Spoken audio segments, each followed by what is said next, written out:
Hey everybody, and welcome to my channel. I don't know where I'm going with this, so bear with me for a minute. I'm just trying to get myself together. So what's my real problem here? There's a couple of things I would like to talk about. And the first thing I would like to say is that I'm super scared. The reason for that is I'm scared of cameras. I have always been scared of cameras. As a kid, as a young adult, later on in my life, I was very wary of people taking photos of me because, say what you will, they always came out bad.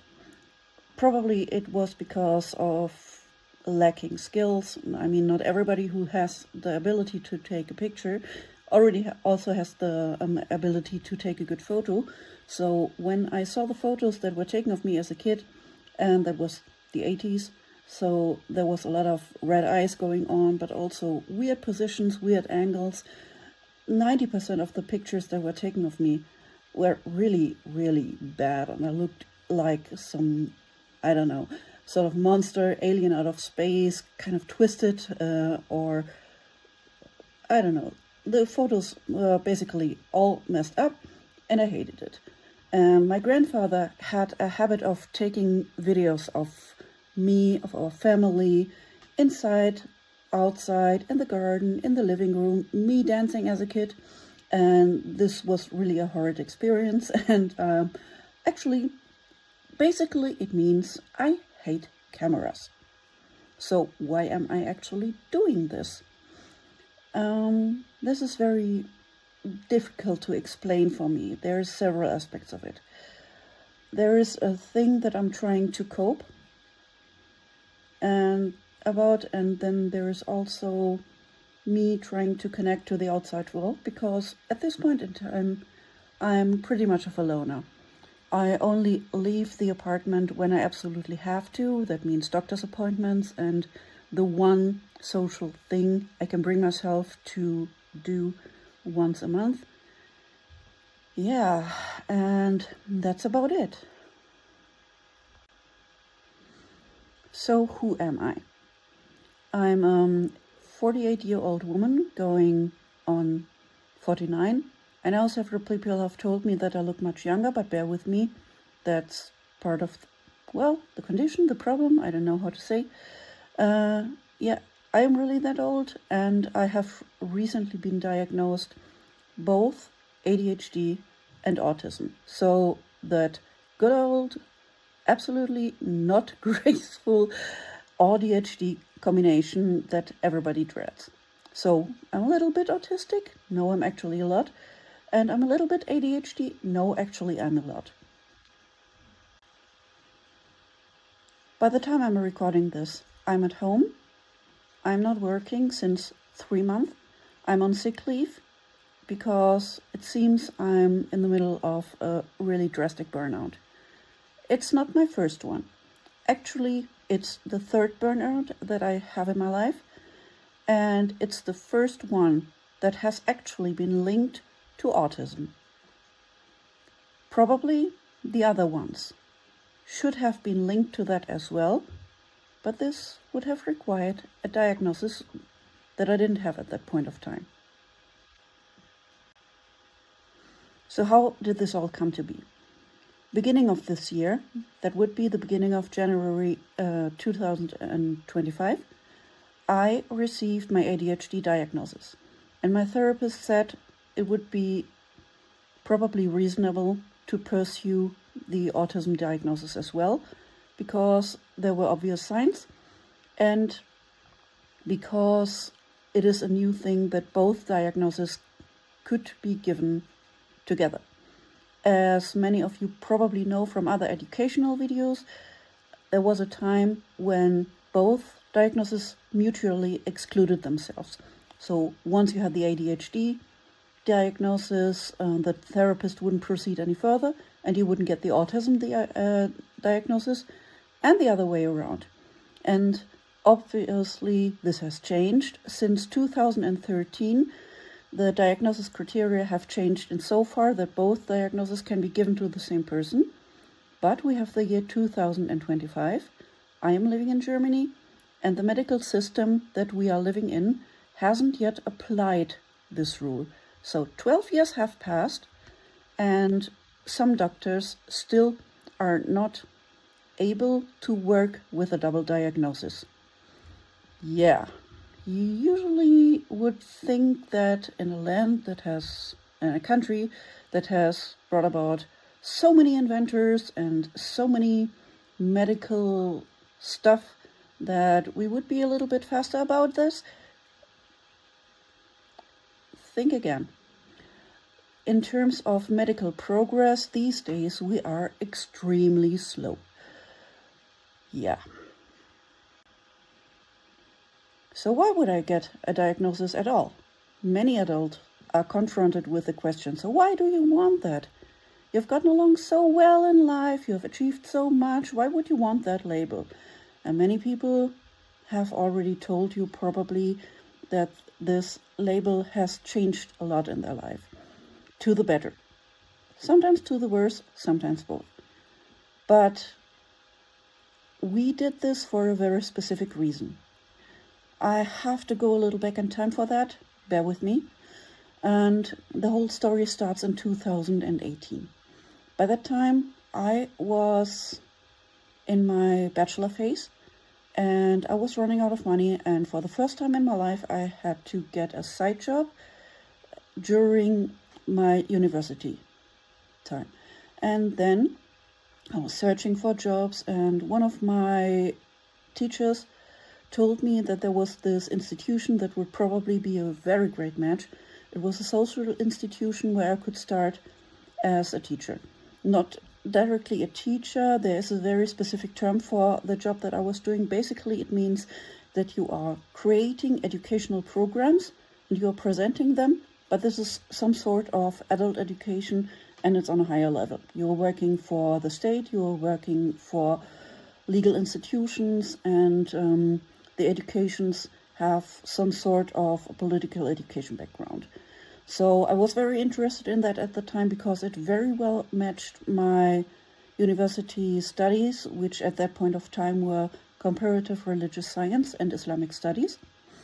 And I applied for the job and I got hired immediately. And I was absolutely proud of that because I'm really scared of job interviews. And it went really bad from my opinion, but they wanted me, they took me in, and I started the job. If you hear that meowing here, that's my cat. She's 15 years old. Bear with me, I might be talking to her while we are filming. So I started the job. We were a team of 7 people. There was 1 team leader, 2 of these educational workers, and 4 people working as social workers in a specific context. I'm not going too deep into that because reasons. Well, I worked this job half a year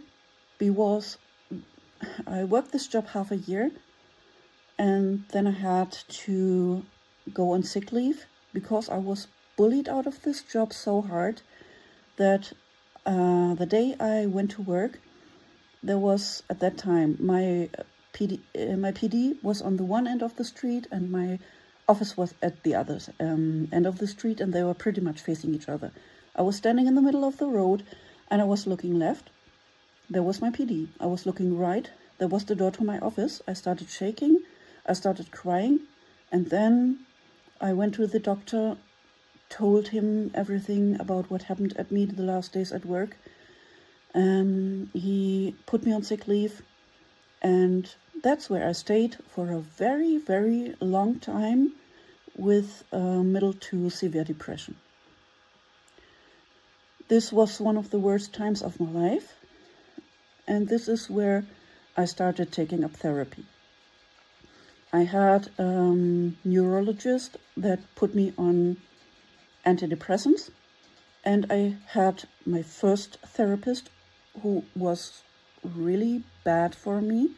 It was the wrong type of therapy, and it was a person that was probably not really qualified to do the job, and she is not practicing anymore.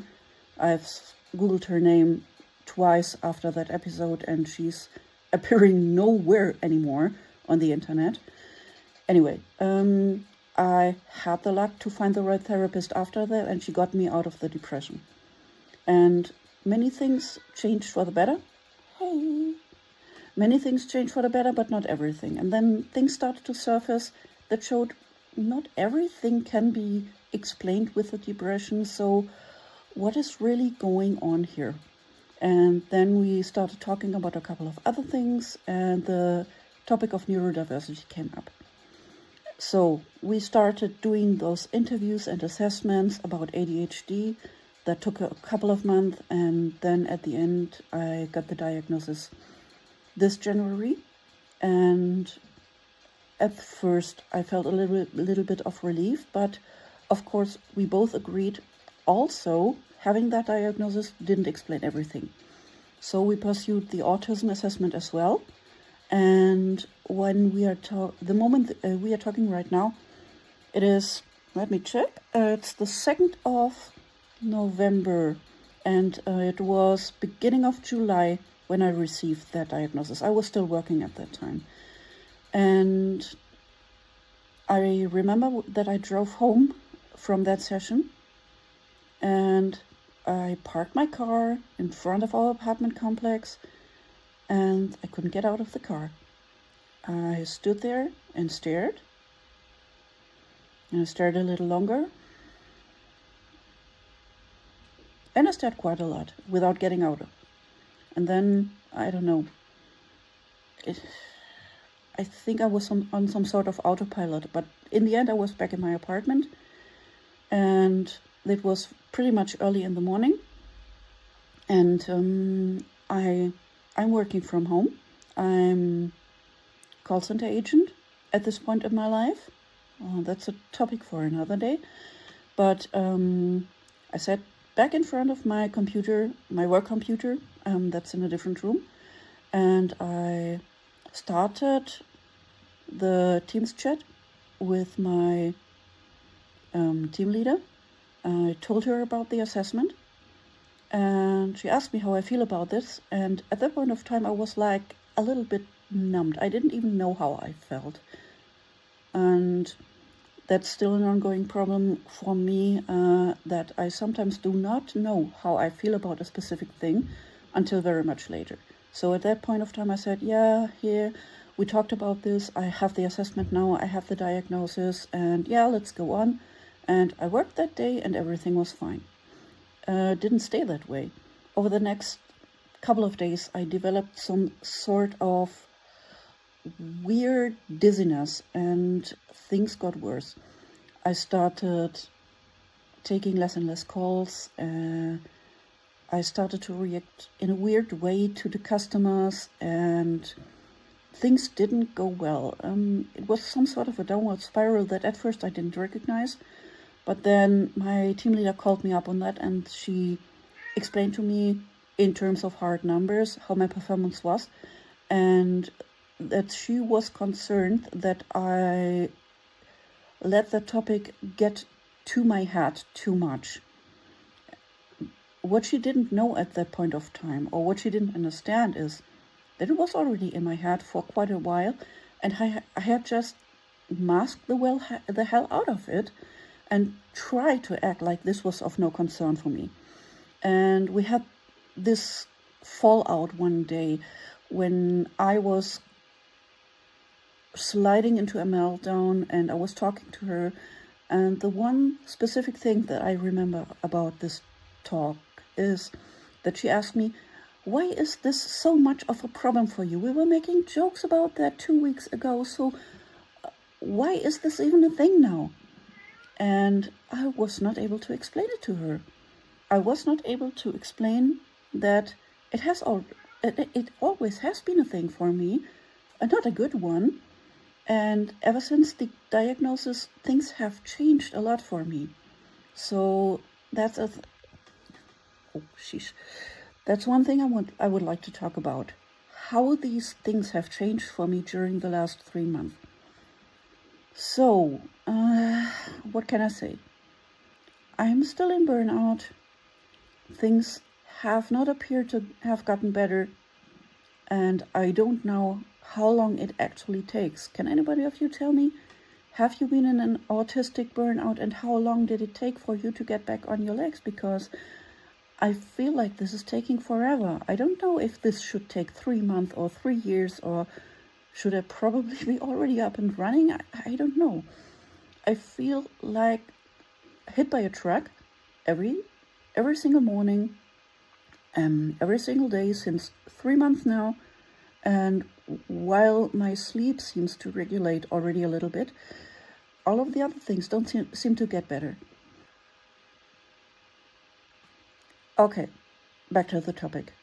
So, my team leader didn't seem to understand how much of an impact this had for me, because she had always seen me as this bubbly, quirky, somewhat weird, perfect example of a positive autist, with bringing so much focus to work and learning so fast and being such a perfect coworker and being weird in a way that everybody could laugh about and everybody could enjoy, and blah. Anyway, she didn't understand, that's a fact, and we didn't part well that day, because she was very angry at me for not meeting her expectations anymore as that perfect autistic coworker that she had thought that she had hired about 9 months earlier. And the reason why my perspective changed so much from this bubbly, quirky person to the person that I'm now sitting here and talking with you is that my expectation about the diagnosis was right and wrong at the same time. It was right because I was expecting some sort of relief, and I did get that. Knowing my label and knowing that I wasn't just a jerk that didn't work hard enough to make friends, or that didn't control herself enough to not be weird, it was a relief to know that there was a reason for it. And the relief didn't last very long. It was very early on replaced by grief. I think you possibly have seen videos on this medium, on YouTube or elsewhere, where people talk about the grief of losing the person that they thought they could be. Okay, here we go. One of those crying YouTuber videos, and that's only the first one I'm doing here. So, yeah, anyway, what I'm trying to say is this grief is real. This grief is absolutely real. On the one day, you are thinking, well, this is just a label, this is diagnosis, I'm still the same person, and let's go on with life. And the next day, you're hit with a hammer, and you realize that so many things that happened in your life, so many unjust and unfair things, and so many things that you simply couldn't understand, that just happened because people didn't know how to handle you. People didn't even know that such a diagnosis existed, or at least not for the person that they were confronted with, and they just acted plain wrong. And I'm not trying to guilt trip anybody into thinking, oh, maybe there was an autistic person in my life that I wasn't acting very fine to. I mean, let's be real. I'm 48 now. In less than 2 weeks, I'm going to be 49. I have been born in 1976, so I went to school as a kid during the 80s. I went to high school during the 90s, and during that time, autism was a thing that didn't exist in most people's minds. And when people actually were aware of that, it was some weird concept that they couldn't relate to, but they had seen it in a movie. They had seen it in a movie. Yeah, there was this middle-aged white man that was completely unhinged and completely antisocial, but he could immediately give you the number of toothpicks somebody had dropped to the floor. And does anybody of you remember the film The Mercury Puzzle? It was pretty much the same thing. Also here, there was this weirdly talented kid that had some sort of superpower, but was completely socially incompetent, but he was a superhero in some sort of spy movie. And yet again, it was a boy, right? So if people thought of autism and ADHD in that same manner, what came to their head were white males, either as kids or as adults, doesn't matter. But girls weren't affected by that. Girls didn't get ADHD. Girls didn't get autism back in the day. That was a completely non-existing thing. And when you're coming from a family where mental health should have been a topic, but wasn't, because mental illness doesn't exist in our family, ! Then that only adds up to a cluster of problems where you, as a kid, know that something is off, something is wrong. I mean, I was able to feel it. I was able to feel it every day, that something was different about me, and I couldn't put my finger on it. And everybody was treating me weirdly, and many things happened that shouldn't have happened, but nobody could actually tell me what was wrong with me. I have a history of having had to talk to school counselors. I didn't want to talk to them, but I was sent to them pretty much once every couple of weeks. And they let me talk, they asked me questions. We had those nice little chats, hours and hours and hours. But nobody ever told me, yeah, there's something wrong with you, or there's something different with you, or there is something going on that should be checked in. We just talked and that was it. And probably somebody wrote a report about me. I don't know, I've never seen them. But there wasn't anything productive coming from that side that actually helped me. It just added up to the feeling that something was wrong with me, so wrong that I even had to go to see a school counselor. But still, nobody was willing to talk to me about it. Yeah, and that's where I stand now. I'm the formerly weird kid. I'm the now weird adult. I now have an official diagnosis with autism and ADHD. I'm in the middle of a sick leave and I'm in the middle of a burnout since 3 months. And I absolutely have no clue where this is going. So if there is something that I told you that you can relate to, please say hi.